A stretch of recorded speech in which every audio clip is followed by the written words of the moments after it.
It's import direct from PB Nation or YouTube.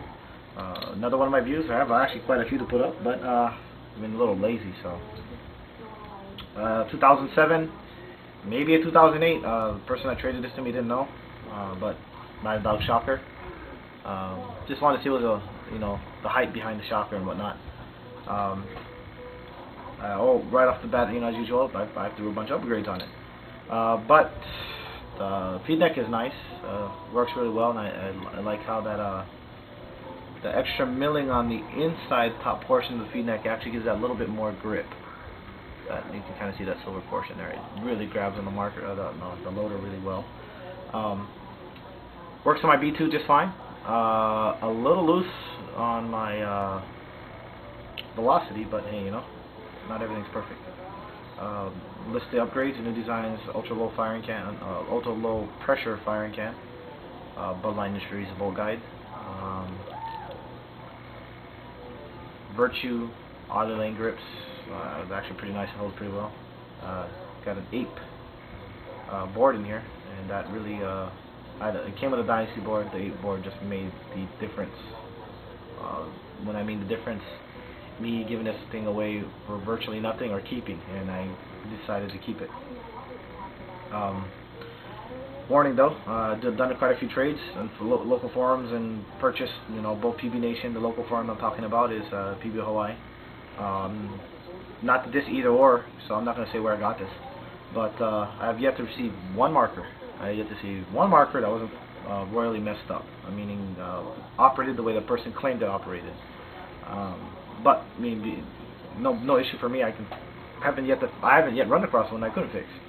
So, there lost my game. Should have expected it. It was a 2-for-1 trade, so it was leaking like crazy and shot panels all messed up. Blah blah. This went on. Changed the board. I had to mess with all settings a little bit, and it's ball on ball. The valve inserts were not put in right, and there was a leak, and yeah, changed the O-rings. Get a little bolt stick now. I'm not sure if it's because maybe one of the O-rings offsides and causing a little drag on the bolt. What's funny is quick fix I found on the field is to back out the Bloodline Industries guide and mess with the donut or whatever this rear the fire assembly is. Wiggle that around a little bit, and at least rid of the first drop. The bolt stick haven't had a problem. It's only happened twice, and I played this quite a bit. Plan on getting the new design Stinger bolt to see if that makes a difference. The Bob Long gear drive ASA is awesome. CP Reg, I really don't see the hype. I like that. I like how they're small and all, but the recharge rate sucks. My Messiah rigs blow this thing away, but it's nice and small, and I don't really. I had to slow the marker down through the board, and shot pattern's just fine, and it's all right. If I was shooting PSP 13.3 VPS, no problem. Anything fat, the higher 20 plus, there's issues. Air efficiency, it's on par, but I think my Ion might get a little more shots. It is a heavy marker, so when you shoulder it and you shoot, you don't notice any kick at all. But it may have to do with because of the way the marker and the whole setup, and you got this pretty good sized bolt moving back and forth, so which can cause kick in the air and whatnot, and it offsets all that with the weight. I can see why Dynasty's won with it. Nice shot, flat trajectory. I know people might want to say I'm crazy or whatever, but like Eagles and whatnot, a lot of the stack tubes, you kind of see they lob the ball. Meaning all the guns have an arc, but the arc in the shot pattern seems to be a much sooner with a stack tube. Like I don't know with my Eagle than I see with this. It stays flat longer before it starts arcing. It's a quick marker, no kick, quiet. Air efficiency still sucks. With this particular upgrade, the iLogic and the 8 board is amazing. I'm impressed with it. Now, comparison to my review, would I pay $1,200? The ask, I think it's $9. I've seen some places $900, $1,200 or whatever for a private label NXT. Hell no. I would buy a Quest over this. Out of the box, Quest is better. After you fully upgrade this, versus a fully upgraded Quest. I would play with this, but my Quest is still a little bit better. But this is it's a smooth marker. It's got a 4-way adjustable trigger. Trigger's not as nice as on the Quest, but even with this I can rip. Ball on ball, still an impressive marker. But the issue I have is, and a lot of people probably have it too, is out of the box, this was a private label shocker, so I'm assuming this has more, you know, besides, I mean, of course there's a CP reg on this now, but, you know, it has, supposed to have better features and or upgrades than a stock NXT shocker.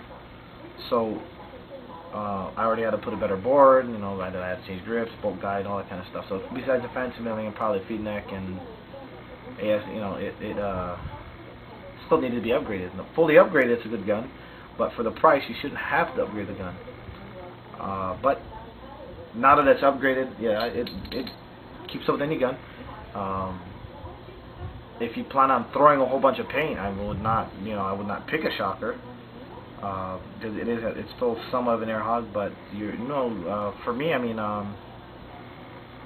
most of my games are lucky if it, I mean, even on a wreck day on an airball field, I'm lucky if the game lasts 2 minutes. You know, if everybody, you know, if you're playing with a bunch of guys that let you to hang back, yeah, the game will last till the end. But I can go out there and play 3 or 4 games before, and that's dumping my entire pack, which is at any given time I'll carry between 6 to 13 pods. I haven't dumped 13 pods on this, but I haven't had this run out of air on me in the middle of the game. So it's still, if you're taking out a gun to go play, I haven't had issues with it running out of air. I wouldn't plan on playing all day on one fill. Still good marker. Get one used, don't pay full price.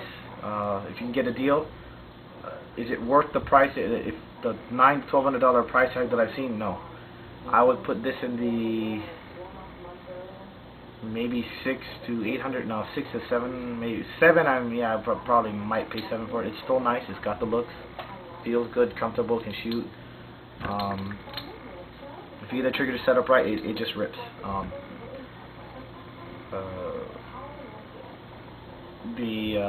It's by all means, after this point, it's not a bad gun at all. I don't like some of the smart parts business practices, but they're in the business of making money, not letting other companies make money. You know, it's a business. So that part I can understand why they do some of the things they do. I just wish that they would stick out a marker. You didn't have, you know, if you didn't have to upgrade so much at such the high price. If it was a lower price, yeah, sure, dump all your upgrades into it. Any questions? You know, if you want to walk through anything, let me know. I can help you out. But this is a very decent gun. I'll be throwing up a video later of me shooting this.